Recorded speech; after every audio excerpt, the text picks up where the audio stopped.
Hi, and welcome to the Weird World podcast, where Dean's weird and the rest of us are not. That's just me. I'm Carrie. I'm Emma. I guess I'm Dean. You guess you're Dean? Yeah, I suppose. What do you got for us today, Dean? Something weird. See? Something that we did many, many moons ago in a very brief, truncated way. Today, we bring it to you, actually, part one of two parts in a much more detailed fashion, because it actually is a pretty amazing story, ripped from not today's headlines at all. It's actually from about World War II era. Always ace those tests. Do you? I was an Or amazing did you? student when it came to history classes. Yes. Damn, if she says so herself. I got A+. I got hundreds Shit, on my girl. tests. Wow. Well, as you know, during World War II, there were actually some attacks on American soil, as I no doubt you know, since you're... Yeah, Emma, why don't you talk about those? Pearl Harbor.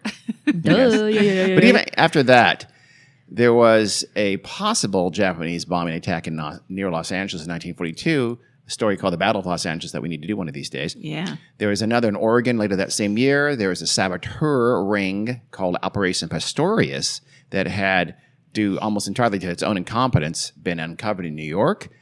And there was a 33-person spy ring had been broken up in 1941, centered in Des Moines, Iowa. Oh, Des my Moines. goodness. Oddly enough. That is odd. And Des Moines, as you know, was in the same American Midwest region as Mattoon, Illinois. Did not know that. You didn't? Well, you know where Illinois is. You know where Iowa is. Correct. There you go. Didn't know where Mattoon was, though. Mattoon is in kind of central Illinois. It's a quiet town about 180 miles south of Chicago. Okay. I don't know if that helps you, only if you know where Chicago is Sure. and where south is and how much 180 miles is. South is down, of course. Okay. As we all Down. know. I hate that. I hate people say, oh, it's That's under why I Iowa. said No, that. nothing's, you know what's under Iowa? The ground, magma. Okay, stop that. It had a population of about 16,000 in 1944 when our story takes place. And like most Americans, I think the good people of Mattoon were always, they're a little bit on edge during wartime. A lot of tension. Yeah. Even on the home front. You never knew when the enemy might strike closer to home. I think everybody was worried, weren't they? I think so. Did Yeah. everybody have to have blackout curtains and... Not in the United States, no. Well, No. Trust me, no. oh. That was more of an English thing. Oh. I'm afraid of We were not attacks being now. bombed. After Pearl Harbor, there was no major significant attack, but there was a lot of tension. They never knew it was going to happen. I thought we were worried about it on the West Coast. Not really tremendous. Again, there was the early 1942, not long at all after Pearl Harbor, the Battle of Los Angeles, which Yeah. was almost certainly just paranoia and fear. But after that, again, there's a couple of, I mentioned them both Right. in Oregon. There was Yeah. these balloon attacks, but no, there's no blackout curtains and stuff like that. I mean, there are air raid sirens and there's preparations, things like that. Okay. Yes, but still, there was just people were scared even in the middle of the country. People Yeah. were a little nervous about the war. And there was even the talk in the newspapers of a possible Nazi gas attacks on U.S. soil, especially as that post-D-Day situation for the Third Reich became untenable and they realized they're losing the war. People started being afraid that, hey, maybe they'll do something, what we now call terrorism Right. here on U.S. soil.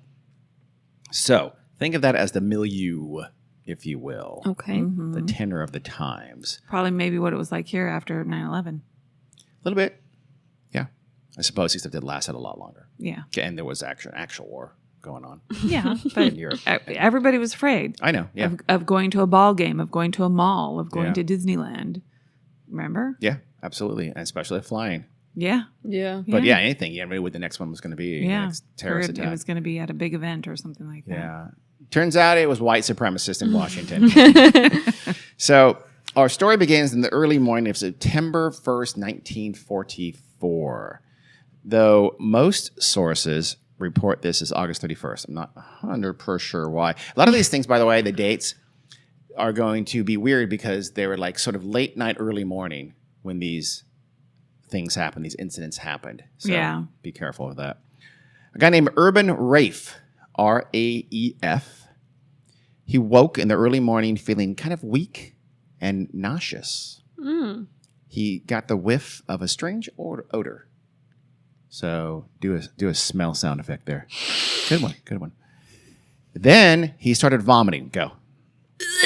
That's good. Thank you. Good job. Well done. Naturally, he woke his wife and asked her if she had left the gas on the oven. The oven gas on. How do we say that? You know what I'm talking about. Left the gas on. Sure, there you go. He's like, he's vomiting and smells something terrible. Hey, you leave the gas on. I'm assuming he spoke like that. And he probably also asked her to fetch him a turkey pot pie because he's a little bit hungry. And it was 1944, and so, So yeah, turkey pot pie. Sure. Mrs. Rafe, she woke up and she looked at Urban with disgust and for the millionth time wondered why she'd married him. Wow. I made that Jesus up. Christ. Well, I mean, you're vomiting. You leave the gas on? Blames her, of course. Typical man. It's part of the patriarchy.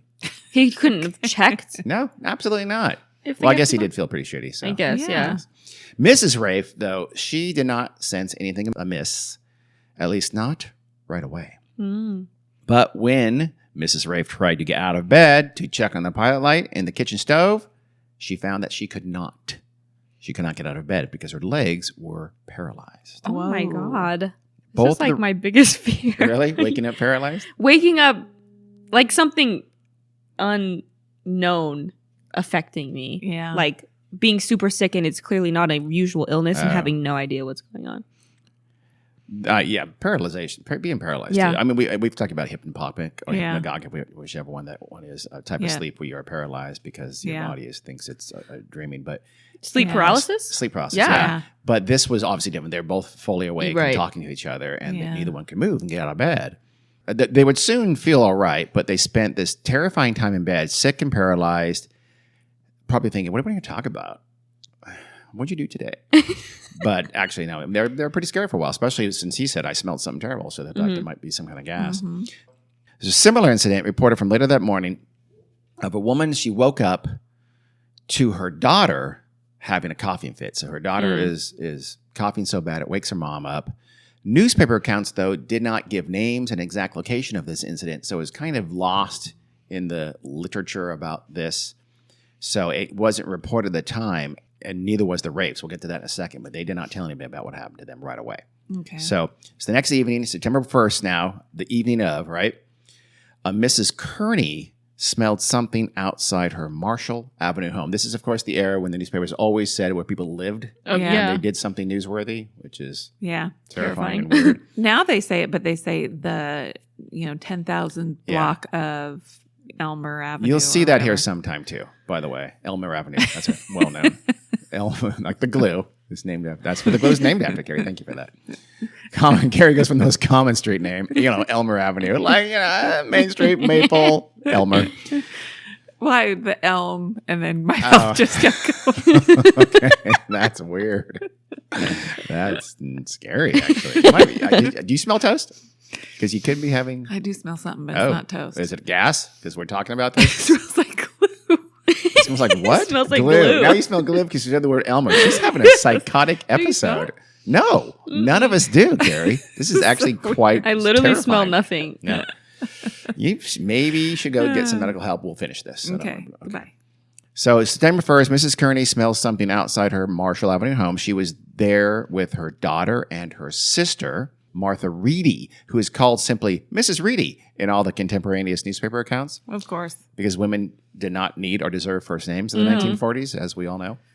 Nope. Our identity is centered around whatever man is Yep. in our life. So Mrs. Kearney said, quote, I first noticed a sickening sweet odor in the bedroom, but at the time I thought that it might be from flowers outside the window. However, the odor grew stronger and I began to feel a paralysis of my legs and lower body. I grew frightened and screamed for Martha. She came into the bedroom to which the door had been closed and asked me what was the matter. I told her of the sensation I had, but I was unable then to move from bed. So again, you have a woman, and Martha's the sister, by the way. You have a woman who's paralyzed, smells something weird and sickly sweet, and there's no apparent cause of it.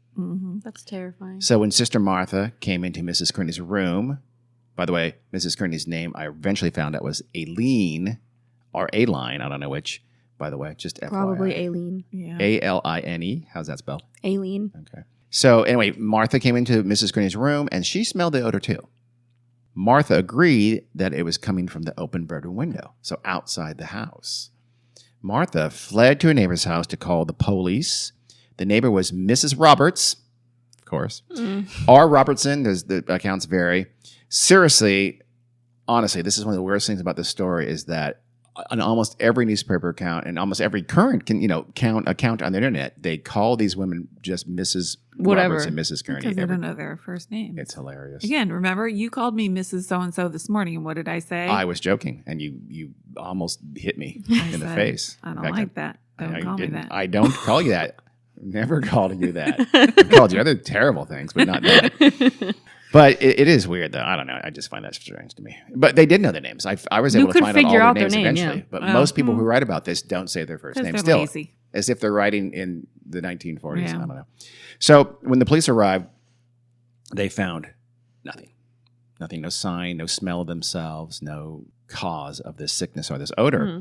And by the way, no sign of a prowler outside the bedroom window. I imagine that they suspected there was someone out there. It seems like that, but the reports say the police looked around, didn't find anybody in the area prowling around the house.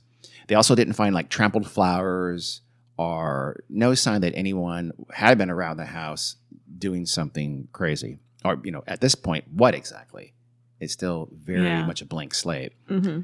So it's not even clear completely that there was this sense that anyone had done anything.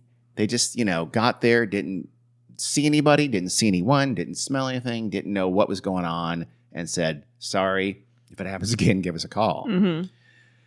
But that would soon change because Bert Kearney, yes, he does get a first name because he's a man. And by the way, he was a taxi driver. He got word that the police had been called out to his house. So he rushed home. I don't know, I guess radio?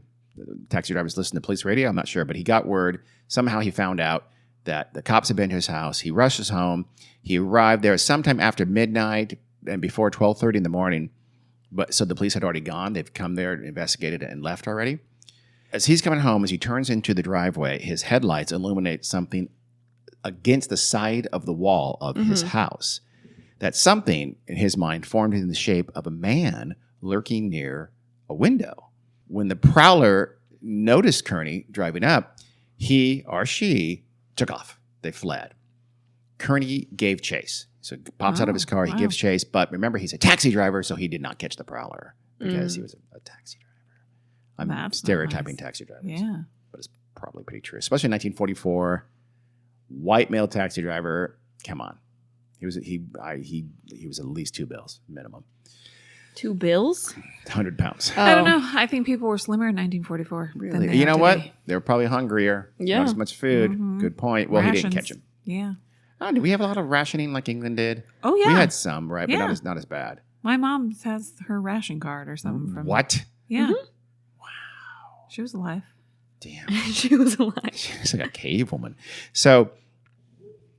because she's really old. They didn't have ration cards in the cave days. How do you know, Carrie, they may have? Oh, man, I'm all out of mammoth for the month. But we now had a description of this person. There's a person now. And they had apparently gassed the Kearney home with something sickly sweet that caused nausea and paralysis. At least that was the assumption. Bert Kearney says, I got there, I saw someone, he's by the window. You put that with what happened to his wife, and it seemed obvious. Kearney described the prowler as being tall, wearing all black clothes, and a tight-fitting black cap. So the police were again called after he gave chase, came back home, said, call the police. And they came out, but again, they found no one fitting that description anywhere around. The Kearneys are nearby. I guess they searched the neighborhood, didn't see anyone like that. And it's again, sorry. Yeah. The black clothes, the black hat description pretty much defines, every nighttime prowler, right? Mm-hmm. Yeah. So it wasn't a huge help, but the police still released kind of a description. And I've seen a sketch, a pretty terrible sketch, I'm pretty sure by a child, of this prowler. And that sketch and that description was picked up the next day in the local media. Fortunately, Mrs. Kearney recovered in about half an hour, so she wasn't nauseous and paralyzed very long, though her daughter felt miserable kind of the whole morning, the whole for hours more. Mm. So the Kearneys originally thought their prowler was just that he was a burglar. Apparently, Mrs. Kearney and her sister had been counting money that they kept in the house, And, What? yeah, weird. They kept cash in the house, apparently. And they were right there in the front room, the living room, in front of the open window that looked onto the sidewalk in the road, counting money. And so they thought that maybe someone had seen them walking by and said, Let's hey, gas them real quick. basically, yeah. I wonder if has any family playing Monopoly ever been robbed because of that, I wonder? It's worth looking into. If they don't see it that close, oh my God, see how much money those guys have? It's a $500,000 bill. Oh my God. So the perpetrator then, according to this theory, went home, got his gas, came back, and sprayed gas through the window in order to incapacitate them and rob them. Can I say something? Yes. That's dumb. It's pretty standard stuff. Carrie. This Okay. happens most every day in America. I don't know. Well, again, this is interesting, though, because you're going to see how the story evolves. They're not thinking this is anything more than a one-off. We felt, remember, the Rafe's story had not been reported to anybody. This is, and they just, I felt sick. I was paralyzed. Then he came home. He sees someone, chases him off, and what were you doing? Well, earlier we were counting money. We're in the front room. Someone could have seen through the window. I mean, you can see how that could happen. It is a ridiculous assumption, but still, Yeah. there. I mean, otherwise, Not impossible. Otherwise, an amazing coincidence. They probably thought. The Kearney's travails were sensationally reported in the Mattoon Daily Journal Gazette the next day. The headline, quote, "Anesthetic prowler on the loose." Oh my God. The kicker right below it was Mrs. Kearney and daughter first victims. We'll come back to that. Both those, the headline and that kicker, would play crucial roles in what happened next, most people think. So we'll get back to that. We'll get to that later. The newspaper reported the smell, they reported the symptoms, and they noted how Mrs. Kearney later felt a burning pain in her lips and throat. The clear indication from these first stories was that this was a purposeful act and that someone had somehow introduced a dangerous gas into this quiet suburban home. So they've established that someone gassed these people to hurt them or incapacitate them somehow, maybe even try to kill them. They don't know. Yeah. And that they felt this burning. They smelled this sickly sweet odor. They were paralyzed. They felt nauseous. All those things were established in that first story in the Mattoon Journal that was presented on September 2nd. It was only after seeing the story on the Saturday, September 2nd, that the Rafes then figured they better report their incident, which had occurred prior to the Kearneys, as you know. Hence, the Kearney attack was early on. It was cited as the first mad gasser attack, but it wasn't. Right. Urban Rafe, he was worried, though, that the police would think he was a fraud, Yeah. that he is making it up. So when he called to tell them what happened to him and his wife the night before the incident, he was, a little nervous. Turned out he shouldn't have been. 2 other events from the night of the Kearney attack had already been reported to the police since the newspaper came out. So before Rafe called with his earlier attack. Yeah. One was this unnamed person, which I believe is that one I alluded to a minute ago, is this unnamed person. The newspaper just says literally something like someone else had it to them too, and they smelled a sickly sweet odor, and they had sick kids in their bedrooms vomiting during the night. Oh, That was one of these terrific. reports. Yeah, I know. But again, they claimed there was this sickly sweet odor before their kids started puking. People need to close their windows, man. It's September. It's warm. Early September. I'm thinking it's still summer and it's still hot In there. Iowa? In Illinois. Illinois. And yeah. The other report had come from a guy named George Ryder, who said his wife, Beatrice, she got a first name, by the way, had smelled something nasty the previous night that made her lightheaded and, quote, restless. Restless. So those reports, so the Urban Rafes now was like the 4th report or so to the police/media. I think restless just translates as anxious. Yes. Like Maybe she had was anxious. our restless leg syndrome. Sure, That's yeah. a real, legitimate thing that you need pharmaceuticals for. Okay. Absolutely. Are you being facetious? I'm being very sarcastic. Okay. Yeah.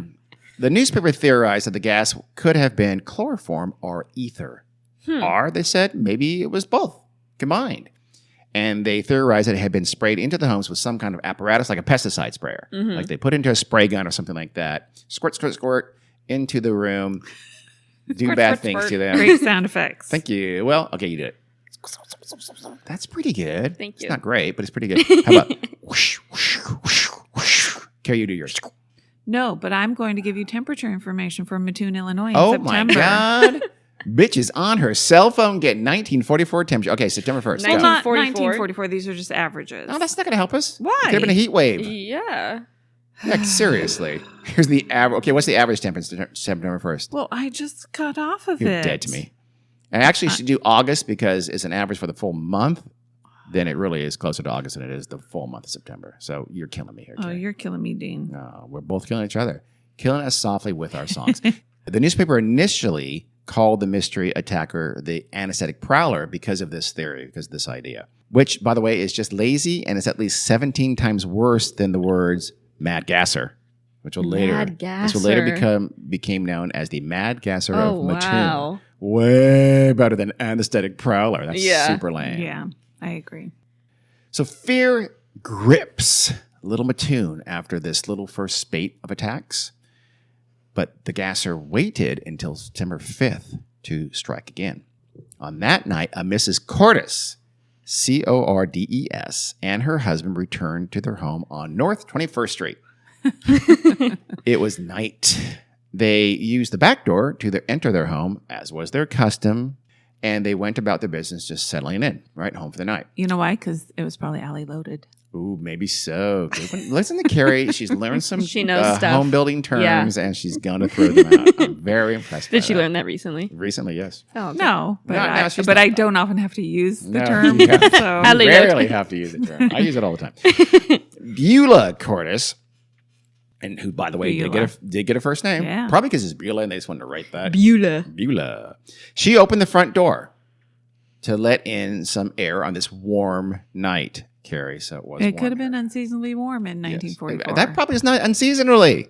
I think in early September, Illinois I'll bet you it's can pretty get warm. really Not hot. crazy hot, but I bet you it's warm. Like Chicago, I know, can get super hot in the Yeah, summertime. Carrie, you've just been served. Do you smell toast again? Because now you've been burned. It's not a mini stroke. Well, it had in mid 50s for the lows. For the lows, sister. I don't know. Anyway. Okay. Anyway, she comes in the back. She goes to the front, open the door, right? She opens the door. She notices a white cloth either jammed into the screen door or it's lying on the porch in front of the screen door. Again, accounts vary, which is really annoying because that could actually be pretty important. But we don't know which it was exactly. It appeared the cloth looked to her to be a little bit larger than a handkerchief. So naturally, Beulah picked up the cloth and gave it a healthy sniff. As you do. I would never think to do that. Beulah did. Good God, Beulah. To her great consternation. And she just passed out. Worse. Oh, Kind of. No, not that bad. So here's a quote from Beulah. So you know she lives. Okay. Spoiler alert. well, I'm glad she lived. Quote, when I inhaled the fumes from the cloth, I had a sensation similar to coming in contact with a strong electric current. Ooh. The feeling raced down my body to my feet and then seemed to settle in my knees. It was a feeling of paralysis. My husband had to help me into the house, and soon my lips were swollen and the roof of my mouth and my throat burned. I began to spit blood, and my husband called a physician. Oh, my God. People don't say the word physician. I think the reporter edited this. Mm-hmm. But anyway, it was more than 2 hours before I began to feel normal again. So hers was a pretty severe one. Then again, she did put it right in her freaking Right. nose and sniff Good it. God. She's not the smartest. No, poor Beulah. No, I you know what? I think she is, judging by her clearly edited quote there. It was not just the cloth left near or on the porch outside the Cordes' home that she found, however. After feeling a little bit better, later that night, Beulah went hunting for additional clues outside her home. She was like, okay, I'm going to be a sleuth. what the hell just Yeah. happened? Yeah, I know. But no, not Beulah. She was intrepid, okay? She was inquisitive. I like her. I like Beulah. So she went out there and she started looking around by her porch in front of her house. And she found a, quote, well-used, unquote, skeleton key next to the porch. Near that was a nearly empty tube of lipstick. So white cloth, either on the screen or right next to it, a skeleton key, and an empty lipstick container. Nearly empty, Dean. Nearly empty. And it wasn't a lipstick she used. No, it was not her lipstick container. She would would never be know caught that. dead in a mauve.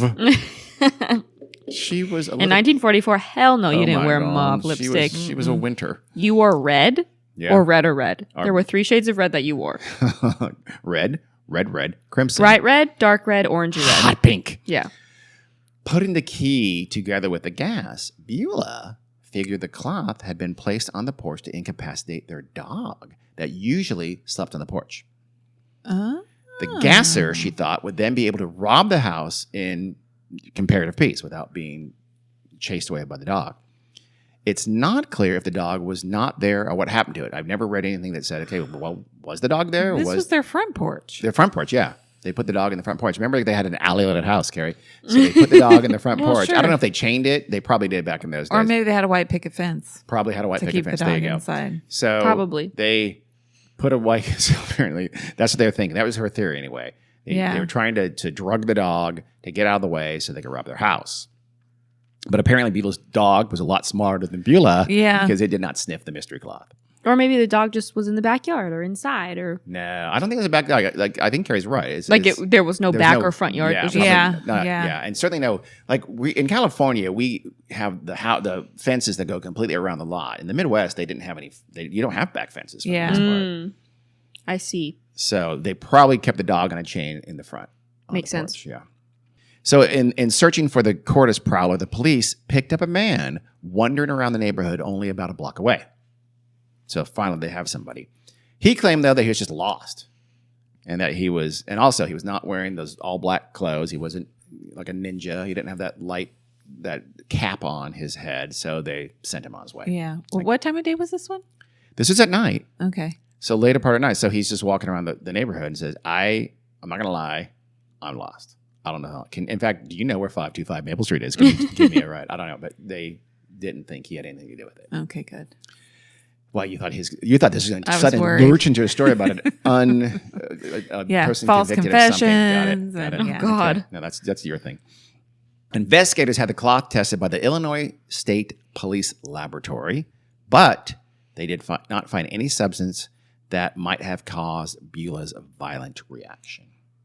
However, it was about 60 hours between when the cloth was found by Beulah and when it was tested. That's a long time. It took a long time to get there. Was some snafu, some logistical snafu, and they had to go to, I guess, I'm assuming Chicago, maybe Springfield. I'm not Yeah, sure. and they didn't have Ziploc baggies. They probably no, during they that didn't. time. They No, they put it in waxed paper. I don't know.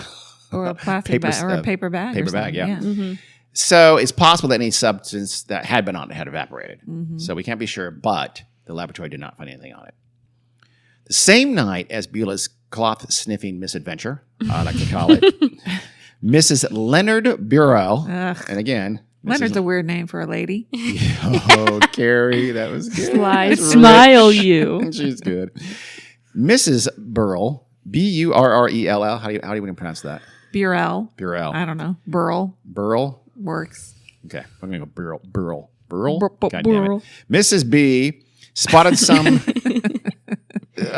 she spotted someone trying to break into her bedroom window at her home on North 13th Street. It was about 11:15 p.m. So she wakes up and sees someone trying to literally break into her bedroom window. Oh, That's God. scary. She smelled fumes in her room and began to cough and choke. She's struggling out of bed. Mrs. Burrell snatched her baby from his crib and rushed to a neighbor's house. Smart woman. Good for her. After this report, this is all happened September 5th, right? So this is kind of when the mania hit Mattoon. Depending on the source, there were 7 attacks on September 6th and one more the next day on the 7th. The Bureau on the Cordes attacks sometimes get lumped in with these since many were, again, during the early morning of the 6th, was late night, early morning. So the dates but there was this rash of attacks on the 5th, 6th, and into the 7th. There was another on the night or morning of the 8th. Wait, can I ask you a question? Yes. Do they know the times of all of these? Do any of them overlap? I mean, are they able yeah, to that's a good surmise that question. it's the same person and logistically could have done all of them? Everything or- I've seen, and includes university research, doesn't give an exact time exactly. So late night, some like 11:15 p.m. But nowhere do I see that there's anything that happened exactly simultaneously. Okay. But there was 5, and I think there's 2. There was 5 on the 5th, I believe, and 7 on the 6th. That's a lot. Yeah. And so if this is a Mad Gasser running around, he's busy. Yeah. But it's a small town. It's a confined area. Yeah. So I mean, I was just wondering. They can't be. I haven't mapped it out. I'm sure that exists, but these they can't be more than a few blocks away, each of them. So Okay. the Bureau and the CODIS attacks. I'm sorry. There was another on the morning of the 8th and 9th, and then 3 on the 9th. So the morning of the 8th and 9th, like midnight or whatever, and then 3 on the 9th, and then 3 more on the 10th. That is 16 incidents from September 5th through September 10th in Little Mattoon. Wow. So people are getting gassed. They're getting got. I have a table, by the way. We'll put that up. Okay. That's just a table of it was done by Eastern Illinois University, and it's awesome. It has like date of attack and things like that. It has the victims, and it has the location, 208 North 22nd Street. So it's pretty good. So hope you enjoy that. Some just say like unnamed woman, but most say the name of who was attacked. The reports were pretty consistent. There was the smell, odor of some sort. There was the sickness and there was sometimes, but not all the time, people seeing this figure in dark clothes. The sickly sweet odor and some kind of paralysis were very common. Those were kind of the two probably most common symptoms. Symptoms, though, were always temporary. So they never, again, it was a half hour, 2 hours that people felt sick or paralyzed, usually closer to 30 minutes. So not a very long-lasting gas. But again, if it is a gas, it's being sprayed into the room other than dumbasses sniffing cloths that they just found on their porch. It was, so, it wasn't direct contact. Yeah. The victims rarely knew each other, though, and were, as far as anyone knew, not in communication. So it wasn't Conspiring phone tree. together. Yeah, it wasn't, Yeah. as far as anyone knows, again, there was no connections divined between all these different victims at the time. Some witnesses did catch glimpses of this man in black capering around the night during this rash of attacks. And again, he was always described as tall and thin, dressed all in black, and always with that skin-type cap over his head. No one, however, was ever able to catch the prowler, and when the police came, he was invariably nowhere to be seen. So no one ever caught him. No one ever caught up to him. Police would get there, I'm assuming fairly quickly, because it became a big deal there in Mattoon. And it's a small town. And they never caught any glimpse of that same guy. Again, they had a lost guy who was dressed in nothing like that, and that's about it. Prowler, by the way, is a word I think we desperately need to bring back. Don't you think? Prowler. Yeah. Prowler. I used it the other night, and you blasted me for using old-timey You language. blasted her. I don't think I blasted her. I think that's a gross exaggeration. I said, "You idiot! You use old-timey words. God damn you!" I probably just chuckled lightly and thought, "That's delightful." My wife just used an old-timey No, word. you made fun of me. I gently teased you. You blasted. I felt blasted. Did you feel blasted? Whoa. Okay. Wayo. Well, that's personal. So, anesthetist too, by the way, don't you think? Now, you know what? Let's not bring back anesthetist. You know why? Because I can't spell What it. does that even mean? Someone who administers anesthesia. Oh. And It's not an outdated word. No, it's just a word that I can't spell. So I believe we should get rid of it. I misspelled it every single time. I can't spell it, so it's not real. Besides, let's ditch anesthetists and call them gassers. Come on, man. Okay, sure. What do you do for a living? I'm a gasser. I'm a gasser at a hospital. It's very impressive, sir. Very impressive. Your insurance, I hear, is sky high. It is my gasser insurance. I'm a doctor of guess. Yes. Guessing. Gastrologist. No, wait. That's real. Never mind. Gastronomy is a thing, yeah.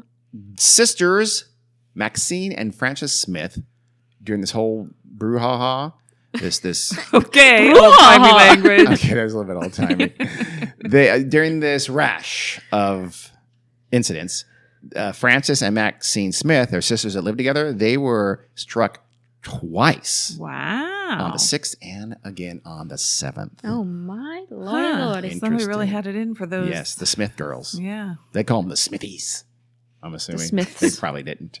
No. Oddly, despite the number of apparent attacks, no victim was ever able to get a really good look at the attacker or give a better than that vague, tall, thin, in black description. And there's also very, very little physical evidence. Really, the only major solid physical evidence that they found were the Cortis attack, right? With the cloth and the key and the lipstick. Yeah. That was about it. There was, we'll see, we'll see later. There was some footprints maybe in the flower beds, beneath the window kind of a thing. But there was very, very little. And these, again, there's 16 attacks in 5 days, and there's virtually no physical evidence left except from one incident. And that was an early incident. Huh. Were people like turning in their neighbor who slept all day and Ooh. only came out at night, or Carrie's got a nefarious mind, Anything? isn't she? I don't know, probably. It was freaking people the hell Yeah, out. That's I for know. I damn would sure. be so freaked out. It was a major event there in this Mattoon. So after the events of the 5th and 6th, which was kind of the second way, I remember the September 1st had a couple of things, and we have the 5th and 6th. After that, the next spree started with Violet Driscoll and her young daughter Ramona. oh, I know. I hope she's okay. She's I just long like- dead. I just like the name Ramona. Actually, maybe she's not. Ramona Flowers. I think we need to bring it back. Ramona, huh? Oh, but Name you're your not. daughter Ramona. Ramona. How about Ramona Prowler? If someone was named Ramona from, like, if my age group had kids and it was named Ramona, everyone would think it was from Scott Pilgrim Oh, yeah. versus the World, because the girl's name was Ramona. It was indeed. and Good movie, also by the way. Ramona and Beezus. Beezus. People would Yeah. probably think it. Yeah, that, Much but less most so. likely Scott Pilgrim. Okay. And it wouldn't be much of a compliment. Back She in- was okay. Yeah. Well, she's like the quintessential like manic pixie dream girl. and- Sure, Yeah. sure. She is a manic pixie dream. That's my words exactly for the You know manic that pixie dream. Yeah, girl. you've I do never heard not. that movie trope? No. Manic Man- pixie dream girl. She's alternative and artsy and cool, and okay, the yeah, and the toxic guy falls in love with her, even though she is aloof and I know the type very well. It is an absolute stereotype. everything now. Zooey Deschanel does is always like a manic pixie dream Yeah. girl. My mom had a friend named Ramona. Oh, was she a manic pixie dream girl? No, I don't think so. She was a 2-pack a day hairdresser. Hi. Manic How pixie you dream doing? girls didn't exist back She was then. probably a teacher. So All it's my a mom's 2-pack a friends were day teachers. smoker. I'm guaranteed. So Violet Driscoll and her daughter Ramona awoke late on the night of September 8th at the sound of someone trying to remove the storm sash from their bedroom window. Again, pretty damn scary. So much like Mrs. Burrell, Violet grabs Ramona and she raced from the room. They ran toward the front door, going to call for help or go to a neighbor's house, something like that. But Ramona started vomiting before they can get to the front door. Oh, Oh, God. God. Yeah, I frankly would have left her behind. I'm not going to lie. I'm not Father cleaning of the that year. up. Well, I mean, come on. What? No, Hold it till we get outside at least. Jesus. she's a child, is she not? I guess she is, but that's no excuse.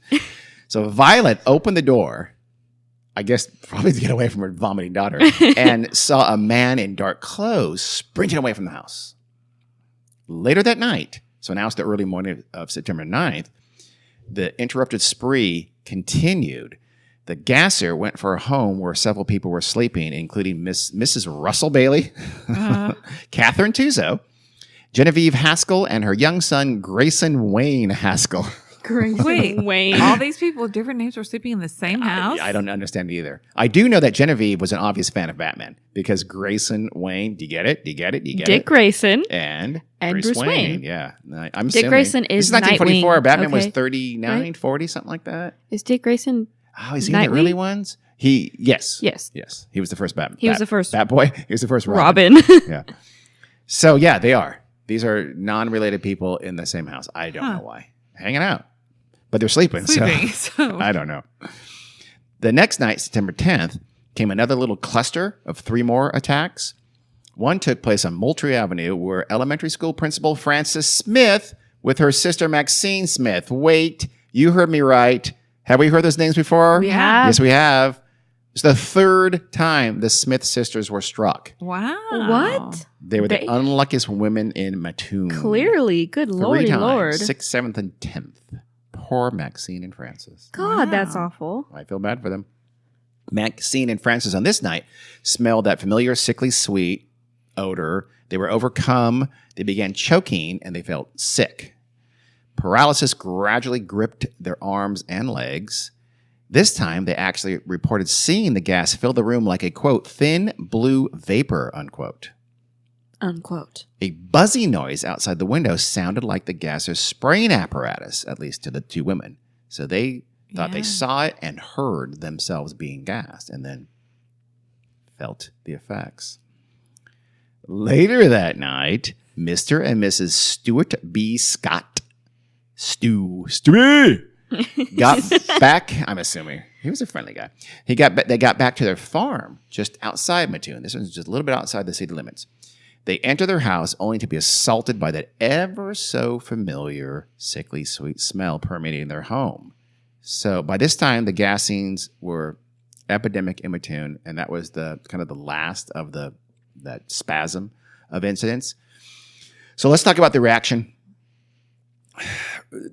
first the reaction had been, tension were building in Mattoon since the onset of the first attacks. But then on September 6th, the Missouri State Police were called in. So Mattoon's like, we can't handle this. We need some help.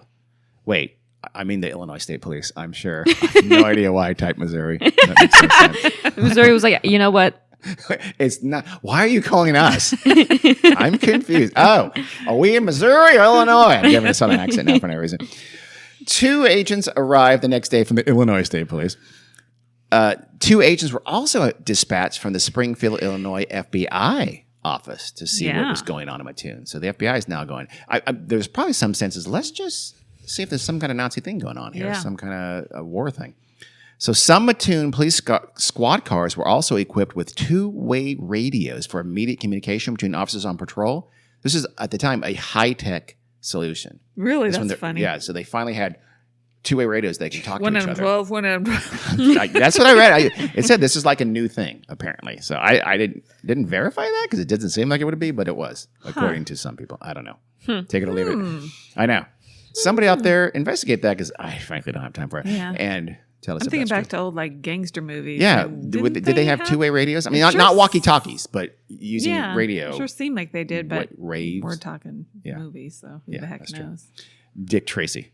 But as the dragnet spread out, and despite those fancy new 2-way radios, the attacks continued unabated. As you know, the people of Mattoon were not just going to take this assault line down, though. All right? Yeah, you think people would be standing guard? Oh, yeah. All night long. Oh, yeah. In shifts. So many residents, they grabbed the shotguns and they formed neighborhood patrols and vigilante groups. The police begged them not to shoot each other. Please don't kill each other. Honestly, it's remarkable no one ever did. Yeah. So no one gets shot. This is a person. Someone's dressed in somewhat dark clothes walking around at night. Yeah. You're I'm done. shocked no one got shot, but no one did. Some proactive locals even hung out at the city hall and they followed police cars to see if it was a gasser car. So they see a police car, stream out from the station there, and they would follow them in their cars. Lord, could you imagine? Police were probably so annoyed. So irritating. Men guarded their homes with guns in hand, waiting to spot a shadow by a window or a dark figure at the side of their house. And again, no one got shot. Shocked, no one got shot just walking by a house. Farmers from the surrounding area even got their guns and helped patrol the town. So they came in from the surrounding farm and said, we'll help y'all. I don't know if they said y'all in central Illinois. That was very nice. Yeah, it was. Richard Piper, the lead agent from the Illinois State Police on the case here, he thought many or most of the reports were bogus. However, Richard knew the chance for some good publicity when he saw it. I guess he was a up-and-comer or he was ambitious because he told the newspapers that the anesthetist prowler, as they were still calling him, was the strangest case he had ever experienced and that the perpetrator was a, quote, crazed madman, unquote. Today, obviously, he would have tweeted that, but at the time, he told the newspapers this. And again, he thinks it's all bullshit, but he's playing it up in the papers because Richard wants his name in the papers. Piper added that, quote, the perpetrator of the attacks must be mentally imbalanced, but he is intelligent, possibly brilliant. The man is a nut, end quote. Intelligent, brilliant nut. He's an intelligent, brilliant nut. He assured the populace that at least the madman was not a peeping Tom. He apparently wasn't looking at any ladies taking their clothes off. So, and then he said, well, probably not. Yeah. So he was a huge comfort to the people of Mattoon, I'm sure. Yet still the attacks continued. Screens were found sliced with a sharp knife. Apparently, they surmised to grant access to inject the gas into the house. And again, there were footprints kind of mussing some flowers. So that added to the sense of some physical evidence. But as we'll see later, it's not completely clear that was mad gasser related, any of those things. It was after that spate of attacks on the 5th and 6th that newspapers shifted from anesthetist prowler to mad gasser. Thank God. Yeah, much better. So thank God they're calling him the mad gasser. He's finally named correctly. We're going to end part 1 here. When we come back, we'll talk about how the public mood and certainly the mood of authorities in Mattoon and in the state of Illinois changed pretty quickly in this case. And then, of course, we are going to get to theories. Wonderful, wonderful, wonderful theories. But there's tons of theories. For Not this the thing, by the way. capture, arrest, and courtroom drama. We'll talk about that. I'm We'll talk very about that, too. curious. Okay. I'm very curious. So that's next time. Please listen. It'll be out next week. Carrie, tell them certain things. Weird World Podcast Yes. at gmail.com if you want to write me a nice little note. Doesn't it sound weird when she says it like that? Hi, Hey, she's Carrie. like winking. By the way, she's winking. Just people. I know you can't see it, but she is. Wink. All right, A you want wink. to write me a nice little note? Do it. Weird World Podcast on Facebook and Instagram and Patreon, I think, and Weird World Pod on Twitter. Yes, I will tweet this. No, he Someone won't. will. Shut up. I Oh, will tweet it. yeah, and we'll put up that nice chart that you like so much. I will. You know what? I don't know how to tweet that. Can I do You that? don't know how to tweet a photo? Maybe I can. It's very I don't know. easy. Help me. Will you help me? All right. Wow. Come back next week to hear the rest of the story of the Mad Gas of Mattoon, when also me getting made fun of by my family. All right. See ya. Bye.